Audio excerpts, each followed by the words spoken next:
మన దేశంలో క్రికెట్‌కు ఎంత క్రేజ్ ఉందో మ్యాచ్ చూస్తుంటే నాకు అర్థమైంది. రాత్రి ఐపీఎల్ మ్యాచ్ ముంబై, గుజరాత్ మధ్యలో జరుగుతుంటే చూశాను నేను. దాంట్లో ఆకర్షణ ఏందంటే నీతా అంబానీ. అంటే మన దేశంలోనే అత్యంత ధనవంతుడైన ముఖేష్ అంబానీ భార్య నీతా అంబానీ చూస్తుంది. మ్యాచ్ చూస్తుంటే ఆమెను నేను అబ్జర్వ్ చేశాను. ఒక సిక్సో, ఫోరో కొడితే ఆమె ఫేస్‌లో వెలిగిపోతుంది. ఇంకా ఆమె ఆ జట్టు విజయం సాధించినప్పుడు ఇంకా ఆమె ఎంత ఆనందపడి ఉంటుందో మీరు ఆలోచించుకోండి. అంటే ఆమెకు 1,00,00,000,00,000 వచ్చిన ఆనందం కంటే కూడా మ్యాచ్ గెలవడం అనేది అంత ఆనందం ఇచ్చుంటుందని నేను భావిస్తున్నాను. ఎందుకంటే మన దేశంలో ఉన్న క్రికెట్ క్రేజ్ అది.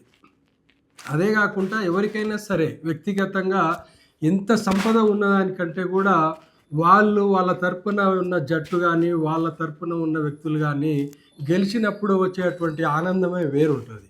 ఆ ఆనందానికి డబ్బులతో మనం కొలవలేము. అది చెప్పాలనుకున్నాను. ఎందుకంటే ఎంత ధనవంతులైనా సరే ఒక విజయం వాళ్ళను ఎంత ఆనందాన్ని ఒక విజయం వాళ్ళకి ఎంత ఆనందాన్ని ఇస్తుందో చూడాలంటే మీరు ఆ మ్యాచ్‌లో చూడండి హైలైట్స్‌లలో కూడా. ఆమె హావభావాలు, ఆమె ఆనందం ఎలా వ్యక్తీకరిస్తుంది, బాధను ఎలా వ్యక్తీకరిస్తుంది.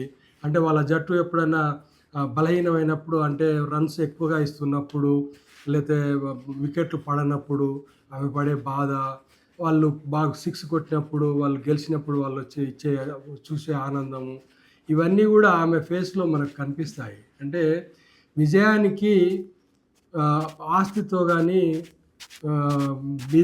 బీదతనంతో కానీ సంబంధం లేదు. విజయం ఎవరికైనా విజయమే. ఆ విజయం ఇచ్చే ఆనందం అందరికీ సమానం అనేదే చెప్పాలనేదే నా ఉద్దేశం. నా వీడియో చూస్తున్నందుకు ధన్యవాదాలు.